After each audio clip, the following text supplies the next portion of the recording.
Tervehdys ja tervetuloa kaikille tänne kuumaakin kuumempaan kyselynurkkaukseen.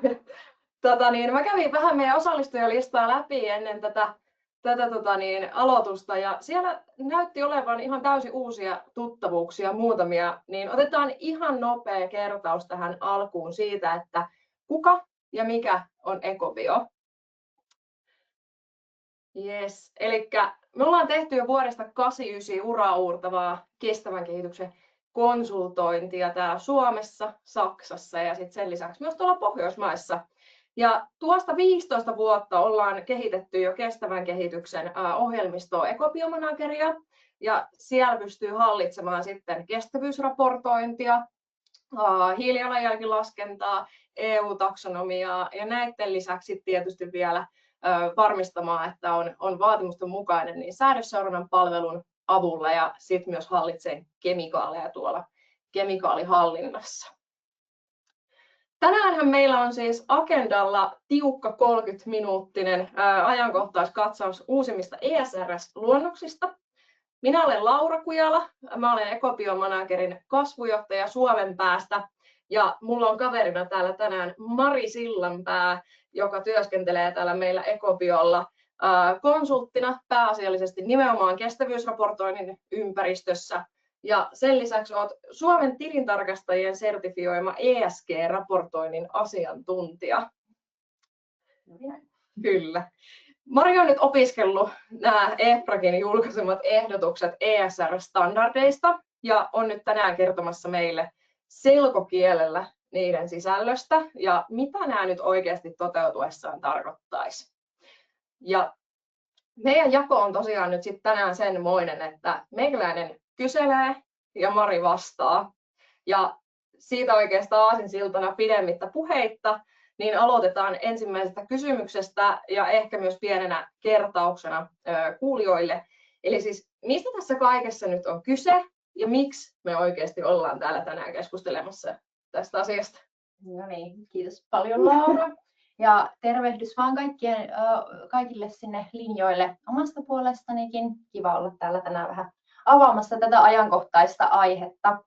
Tosiaankin nyt tässä tämä vuosi ollaan jännitetty kovasti sitä, että mihinkä tämä EU-komission omnibus-ehdotus tuolta viime keväältä tai kevät-talvelta niin kestävyysraportointia EU:ssa oikeastaan on viemässä. Eli EU:ssa on kova tahtotila siihen, että kestävyysraportoinnista saataisiin tämmöistä niin kuin kevyempää ja yksinkertaisempaa alueen yrityksille ja sitä kautta myöskin niin kuin EU-yrityksiä pystyttäisiin myös niin kuin kilpailukyvyn kautta tukemaan. Ja osana nyt sitten tätä omnibus-ehdotusta niin komissio on antanut mandaatin käsitellä myös näitä CSRD:n raportointia rajaavia ESR-standardeja ja pyrkiä niin kuin simplifioimaan ja yksinkertaistamaan niiden sisältöä.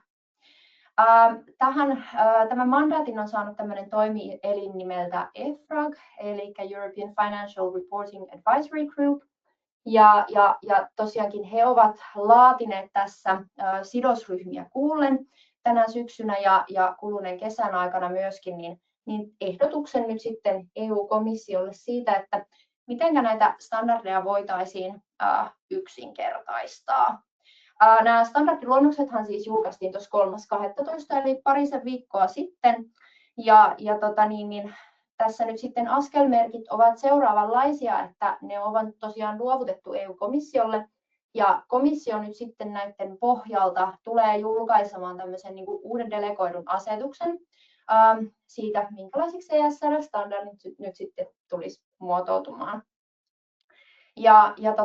Tosissaankin tänään kun puhutaan näistä standardeista, niin nyt sitten kaikille muistiin vielä se, että nämä eivät ole se viimeinen luonnos, eli odotetaan sitten ihan rauhakseltaan sitä, että mitä sieltä komission päästä vielä tulee. Aivan, eli nämä voi vielä siis muuttua. Kyllä, joo. Eli en usko, että mitään kauhean radikaaleja muutoksia tähän nyt niin kuin standardeihin olisi tulemassa, mutta kyllä tämä periaatteessa on mahdollista. Eli nyt tänään siis keskustellaan luonnoksista. Ja kyllähän nämä luonnokset antaa siis meille suuntaviivoja siitä, että mihin tätä raportointia ylipäätään halutaan viedä ja mitä kohti. Ja ehkä siitä aikataulusta sitten vielä sen verran, että sitähän nyt on sitten tarkalleen aika mahdotonta ennustaa, että minkälainen se lainsäädäntöprosessi tulee olemaan. Ollaan tänä vuonna tietysti nähty monenlaista tuolta EU-päästä ja että yllättäviäkin tilanteita on tullut vastaan, eli siinä kohtaa niin ei pysty ihan tarkalleen sanomaan, mutta EFRAGin tavoitetila ja toive nyt sitten tälle tavallaan niin kuin, aikataululle on ollut se, että nämä saataisiin niin kuin hyväksyttyä tuonne suurin piirtein kesään mennessä Q2. Että sitten raportoiville yrityksille olisi tarpeeksi ajoissa tarjolla sitä tietoa, että mitä oikeasti pitää lähteä raportoimaan. Okei. No mutta siis tämähän on ihan tosi iso kokonaisuus ja ehkä meidän kannattaa nyt aloittaa tämä siitä se purkaminen, että käydään oikeasti kattotasolla näitä asioita läpi. Eli siis mitä ne keskeiset muutokset nyt siis sitten on ja nimenomaan nyt yleisellä tasolla? No joo. Tosiaan hyvä tässä nyt muistaa se, että muutoksiahan on siis satoja teknisiin yksityiskohtiin, datapisteisiin liittyen ja tänään ollaan nostettu tänne nyt sellaisia niin kuin yleisen tason asioita, sellaisia, mitkä ehkä meidän näkökulmastamme näyttäytyy merkittävimpinä muutoksina sit verrattuna tähän voimassa olevaan nykyisen ESRS-standardikehikkoon. Ja ehkä yleisesti voi todeta, että suurimpia muutoksia on sen luettavuudessa. Eli selkeästi EFRAGilla on nyt ollut tahtotila siihen, että standardin käyttäjä ja standardin lukija voi niin jotenkin helpommin päästä kiinni siihen, että mitä häneltä nyt kysytään. Tämä on johtanut nyt esimerkiksi siihen, että siellä standardeissa aiemmin, kun oli tämmöiset aihekohtaiset standardit ja niiden perässä sen aiheen soveltamisvaatimukset, niin nämä soveltamisvaatimukset tuodaan osaksi sitä standarditekstiä ja siitä käy silloin paljon helpommin ilmi se, että mitä esimerkiksi datapistettä kukin soveltamisvaatimus niin kuin koskee. Ja tämä tietysti niin kuin on semmoista lukijaystävällisyyttä lisäävä seikka ja toivottavasti lisää sitten niin kuin sitä ymmärrettävyyttä. Myöskin tavallaan siinä tavoitteena on ollut niin kuin erottaa se niin kuin raportoitava sisältö ja sitten se metodologia toisistansa, eli sinne ARiin niin sanotusti tai niihin soveltamisvaatimuksiin halutaan sitten tosiaankin noin metodologiset seikat upottaa. Ja lopputuloksena EFRAG on esittänyt tämmöisiä merkittävästi lyhyempiä, selkeämpiä standardeja. No sitten yksi selkeä iso muutos liittyy ESRS 2 sisältämiin tietoihin, tämmöisiin yleisiin tietoihin, mitä jokaisen yrityksen tulisi raportoida, riippumatta siitä, mikä se oma kaksoisolennaisuuden arvioinnin lopputulema siellä on oikeastaan ollut. Ja siellä tällaiset minimitietovaatimukset tai vähimmäistietovaatimukset, niin niitä on korvattu tällaisilla yleisillä tietovaatimuksilla. Ja tämä tarkoittaa myös sitä, että tosiaankin sieltä itse aihekohtaisista standardeista on sitten otettu ikään kuin sellaisia ESRS 2-liitännäisiä tiedonantovaatimuksia pois ja ikään kuin se viittaus sinne ESRS 2 on sisällytetty. Eli sitäkin kautta sitä standardia itsessään on saatu lyhennettyä, mutta myöskin sitä raportointia hiukkasen selkiytettyä. Ja sitten semmoinen yksi yleinen haaste, mikä tässä raportoinnissa monesti tulee vastaan, on tietysti se, että kun tulisi käsitellä arvoketjuun liittyviä tietoja, niin mihin me se arvoketju oikein rajataan. Ja tässä uudessa standardissa tai luonnoksessa pyritään selkeyttämään tämmöisiä yleisiä kysymyksiä, mitä yrityksillä arvoketjuun liittyen on ollut, esimerkiksi koskien vaikka sijoituksia tai vuokratun omaisuuden käyttöä tai sen siis käsittelemistä raportoinnissa tai esimerkiksi miten tulisi suhtautua yhteisyrityksiin. Ja sitten toinen arvoketjuun liittyvä helpotus on myöskin se, että sallittaisiin tämmöinen niin kuin, arvioiden käyttö laajemmin, eli mikäli ei ole niin kuin kohtuullisesti saatavilla olevaa tietoa arvoketjusta, niin yritys voisi sitten käyttää tämmöisiä parhaita arviointeja asiasta. Ja ylipäätään tässä standardiin niin kun kattava teema on se, että on pyritty keskittymään siihen, että toistoa pystyttäisiin poistamaan tällä standardeissa. Et monessa kohtihan kaikki raportoijat tietää, että kysytään esimerkiksi erilaisia sidosryhmien osallistamiseen ja kuulemiseen liittyviä seikkoja useissa eri tiedonantovaatimuksissa ja nyt sitten ollaan haluttu myöskin tällaista toistoa poistaa selkeyttämällä aina sitä, että mitä tässä kyseisessä tiedonantovaatimuksessa sidosryhmien osalta nimenomaisesti pitäisi käsitellä.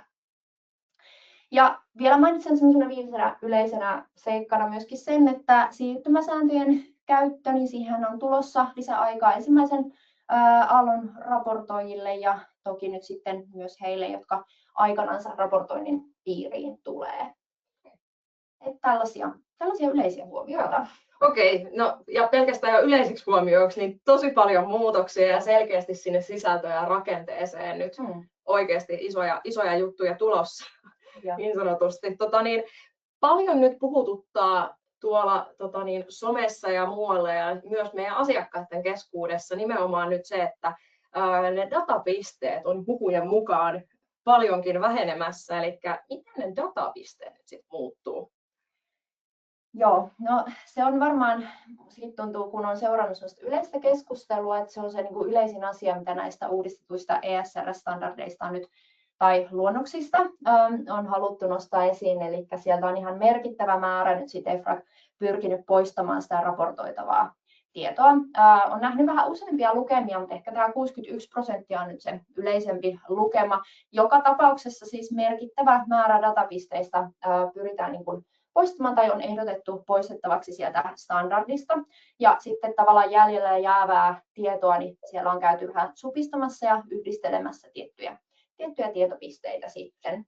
Ja no nyt sitten kysymys kuuluu tietysti, että mistä nämä tietopisteet on lähteneet, niin suurimmaksi osaksihan tässä on niin kuin nimenomaisesti EFRAG karsinut sieltä vapaaehtoisista datapisteistä, eli niistä MEI-alkuisista tietopisteistä.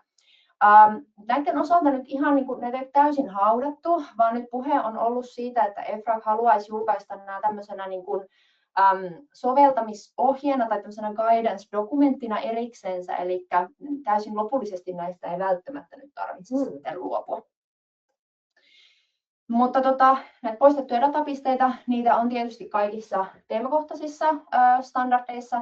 Ehkä nyt, jos jonkun voi nostaa, niin erityisesti omasta näkökulmasta nuo S-puolen standardit, niin sieltä on tosi runsaalla kädellä viety nimenomaan sinne ESRS 2 sitä raportoitavaa tavaraa, eli sieltä esimerkiksi toimintaperiaatteisiin, toimiin, tavoitteisiin, niin on ihan reilulla kädellä karsittu sitä raportoitavaa datapistettä ja yhdistetty sitä sitten sinne yleisen puolelle. Et esimerkiksi jos ihmisoikeuspolitiikkaa ja muita pääset raportoimaan, niin ne on sitten sieltä enemmän ESRS 2 puolelta tulevaa. Ja tämä viimeinen niin kuin pointti tässä nyt tietysti olennaisuuden alleviivaaminen, niin se nyt on tietysti semmoinen asia, mikä tässä on ollut niin kuin koko ajan tavallaan se taustattava ajatus, että raportoit ne tietopisteet, jotka sinulle ovat olennaisia ja jotka kertovat siitä sinun yrityksesi niin kuin olennaisten irojen hallinnasta. Mutta nämä uudet standardit vielä oikein niin kuin alleviivaa sitä, että ihan oikeasti se olennaisuus on ainoa periaate, millä näitä tietopisteitä tulisi sinne raportille tuoda. Eli se on se ainoa kriteeri tavallaan sen raportoinnin pakollisuudelle. Niin okei. Tällainen. No mutta mitä se sitten oikeasti tarkoittaa, että se olennaisuus muuttuu, koska se on koko ajan ollut siinä mukana, niin mitä se, niin kuin se olennaisuuden muutos tässä yhteydessä nyt sitten meinaa? No tietysti monessa osin niin EFRAG on lähtenyt siis nimenomaan tarkentamaan asioita. Eli nyt näissä standardiluonnoksissa tulee semmoinen talouspuoleltakin tuttu käsite kuin oikea ja riittävä kuva tai sen periaate. Eli tämän kestävyysraportin, niin sen pitäisi antaa lukijallensa oikea ja riittävä kuva tosiaan näiden kestävyysasioiden, seikkojen, olennaisten irojen hallinnasta. Ja silloin se tarkoittaa sitä, että me raportoidaan asioita, jotka on merkityksellisiä yritykselle ja esitetään ne todenmukaisella tavalla. Ja tähän kaikkeenhan nyt sitten keino on se meidän kaksoisolennaisuuden arviointi. Eli periaatteessa tämä on ollut niin kuin näkyvissä aikaisemminkin niissä standardeissa, mutta tämä on nyt haluttu syystä tai toisesta niin nostaa semmoiseksi niin kuin kantavaksi periaatteeksi siellä, tai ikään kuin laittaa enemmän painoarvoa sille, että tämä on se tavallaan raportin niin kuin tarkoitus. Ja ylipäätään kaksoisolennaisuuden arviointi, kun se on tietysti niin kuin merkittävin työvaihe siinä niin kuin raportoitavan tiedon määrittämisessä, niin tavallaan siihen on tehty semmoisia niin kuin korostuksia siitä, että asiat olisivat mahdollisimman selkeitä yrityksille.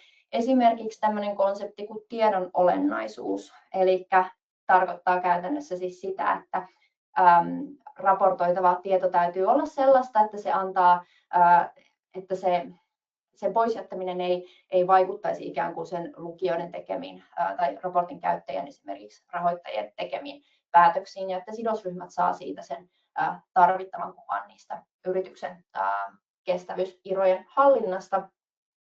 Ja toisin sanoen niin, että joka ainoa tietopiste ei välttämättä sen olennaisen aihealueenkaan sisällä sitten ole kuitenkaan niin kuin tarpeen raportoida, mikäli se ei sitten tavallaan ole teille olennaista.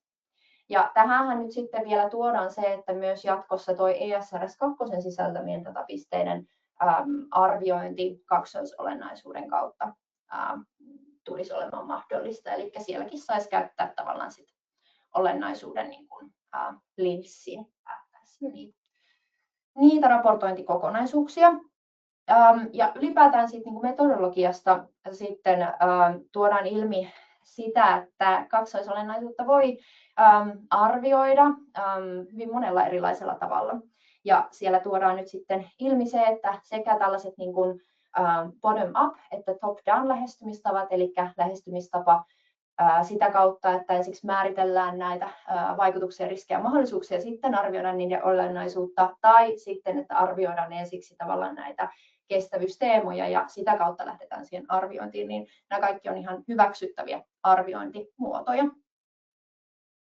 Ja sitten ehkä semmoinen yleinen teema tässä myöskin on se, että pyritään niin kuin järkeistämään sitä arviointityötä, että siellä ihan luonnoksessa suoraan todetaan tällä tavalla, että jos aihe on suoraan selkeästi olennainen, se vaikka yrityksen liiketoimintamallin tai strategian puolesta, että jos voidaan suoraan todeta, että no nyt meillä ilmastonmuutos on ihan selkeästi ja varmasti olennainen, ja voidaan istua vaikka kestävyysraportoinnin tarkastajan kanssa alas ja tämä vielä ääneen todeta, niin ei sen monimutkaisempia arviointeja siihen sitten jatkossa tarvita.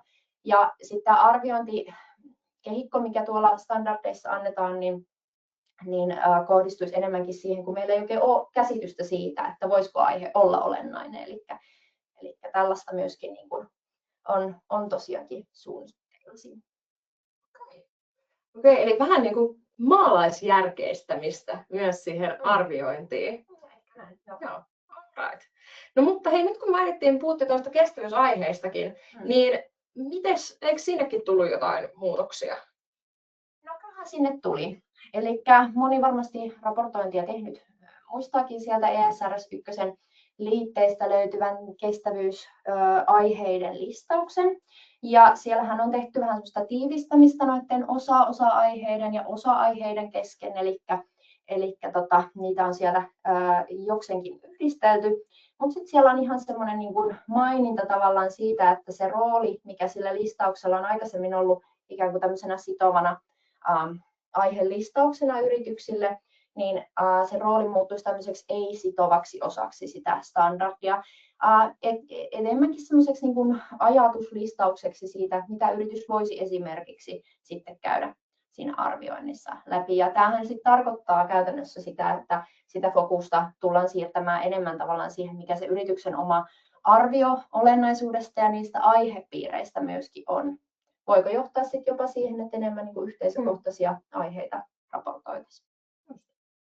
No sen lisäksi niin teemakohtaisista tai aihekohtaisista standardeista voi todeta, että koska tässä on tehty tuon ESRS 2 osalta sitä keskittämistä, mistä aikaisemmin olikin jo vähän puhetta, niin nämä teemakohtaiset standardit on myös niin kuin huomattavasti lyhyemmät mitä aikaisemmin. Eli siellä on pyritty nyt sitten keskittämään ja viemään asioita enemmän sinne ESRS 2 puolelle, mutta huomion arvosta tosiaan, kuten aikaisemmin mainitsin, niin nuo yleiset tiedonantovaatimukset, GDR, niin ne tulisi kuitenkin raportoida osana tavallaan sitä aihekohtaista standardia.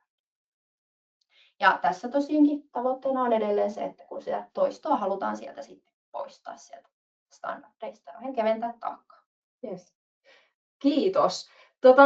Tässä tuli nyt jo aika paljon erilaisia pääkohtia muutoksista, joita nyt oikeastaan sieltä löytyy. Ja mitä nimenomaan, niin kuin alussa mainitsitkin, niin meidän asiakkaiden suusta ollaan kuultu kysymyksiä ja mitä ehkä tuolla yleisesti on huomattu, että mistä keskustellaan. Silti niitä palasia on vielä ilmassa kovasti ja aikataulukin nyt sitten on aika hämmäinen vielä, että näiden muutosten voimaan tulemisen suhteen. Siksi ehkä ajatuksena, että jos sä nyt olisit tekemässä kestävyysraporttia tai miettisit sen tekemistä, niin mitä sä huomioisit nyt näiden perusteella? Joo, no. Täältä löytyy tosiaan kalvo siihenkin, eli nyt tietysti tässä on varmasti itse kukin kestävyysraportoinnin kanssa työskentelevä tottunut semmoiseen vain muutos on pysyvää tyyppiseen tilanteeseen. On hyvä muistaa muutamia asioita tässä, kun lähdetään kohti vuotta 2026. Eli ensinnäkin nyt toistan jälleen kerran sen, että tässä tänäänkin nämä muutokset, mitä ollaan esitelty, niin nämä koskevat nyt sitten näitä luonnoksia, mitä EFRAG on tosiaan komissiolle luovuttanut. Ja nämä nykyiset vanhat ESR-standardit, niin ne on ihan voimassa olevaa lainsäädäntöä niin kauan kuin toisin päätetään. Eli vuodesta 2025 niin tulee nyt sitten raportoida sen olemassa olevan standardin mukaisesti. Eli se on nyt hyvä muistaa kaikille, jotka sitä raportointia paraikaa tekevät. No senkin sanottua, niin on kuitenkin monia sellaisia seikkoja, mitä tuossa äskenkin tuli ilmi, että EFRAG on lähinnä lähtenyt niin kuin lisäämään sitä painoarvoa ja tekemään niin kuin ikään kuin semmoisesta jo mukana olleita niin konsepteja näkyvämmäksi siellä standardeissa. Yksi näistä voisi olla esimerkiksi tuo tiedon olennaisuus. Se on niin kuin konseptina hyödynnettävissä jo nyt, koska se on olemassa siellä nykyisissäkin ESR-standardeissa, ehkä vähän niin kuin enemmän rivien välistä tulkittavana seikkana. Mutta sitä standardiluonnosta ja niitä luonnoksia voi hyvin käydä läpi ja katsoa, että löytyykö sieltä jotain sellaista, mikä voi sitten selkeyttää sitä olemassa olevaa standardia. Eli sen pystyy ottamaan ihan hyvin huomioon myös tämän vuoden raportoinnin osalta. No nyt sitten tietysti tässä on näiden standardien tietysti muutosten lisäksi niin monia muitakin palloja vähän ilmassa ollut, eli nyt näyttää siltä, että moni yritys tuleekin jäämään tämän kestävyysraportoinnin, tämän pakollisen lainsäädännöllisen kestävyysraportoinnin ulkopuolelle. Ja tämä nyt sitten tarkoittaa sitä, että monelle saattaa vielä olla edessäpäin, nyt kun näitä aikajonoja tässä vähän lykkäillään myöskin, niin edessäpäin se pakollinen raportointi. Ja jos olette tällaisessa välitilassa, niin siinä kohtaa saattaa olla ihan hyvä pohtia sitä, että mikä voisi olla se meidän siirtymä kohti sitä niin kuin ESR:ssä mukaista raportointia. Jollekin organisaatiolle se saattaa olla esimerkiksi VSM:n mukainen raportointi tai sitten jonkinnäköinen ikään kuin ESR:ssä soveltava kehikko. Ja sitten toisaalta, jos on tilanne, että olette yrityksenä putoamassa nyt sit näillä näkymin tämän pakollisen raportoinnin ulkopuolelle, niin raportointiahan tietysti kannattaa pohtia myös sit laajemmasta näkökulmasta, eli vaatiiko teidän sidosryhmät esimerkiksi teiltä minkälaista kommunikaatiota, tai onko teillä ylipäätään jotakin sellaista hyvää vastuullisuuteen, kestävyyteen liittävää tekemistä, mitä kannattaisi raportoida. Näistähän ilman muuta kannattaa aina viestiä ulkopuolelle. Ja ehkä siinä kohtaa sitten on vähän enemmän niitä vaihtoehtoja, että onko se sitten VSM, mikä vastaa teidän tarpeisiin parhaiten, vai olisiko vaikka ESR:n mukainen tai sitä mukaileva raportointitekniikka sitten se oikea teidän yritykselle. Mutta tärkeää on ehkä tällaisessa tilanteessa myös hahmottaa se, että ei tämä tavallaan velvoite pelkästään lainsäädännöstä tule, vaan monella yrityksellä ihan sidosryhmät jo vaatii tällaista kestävyystietoa myöskin kertomaan sitten. No hei, ekstra kysymys nyt tähän liittyen.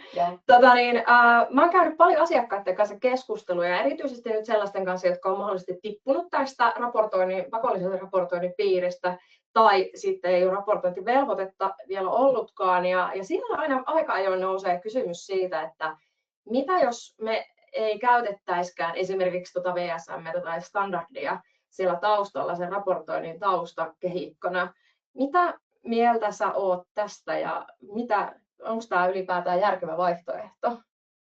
No joo. Ehkä tässä semmoisena kommenttina voisin sanoa sen, että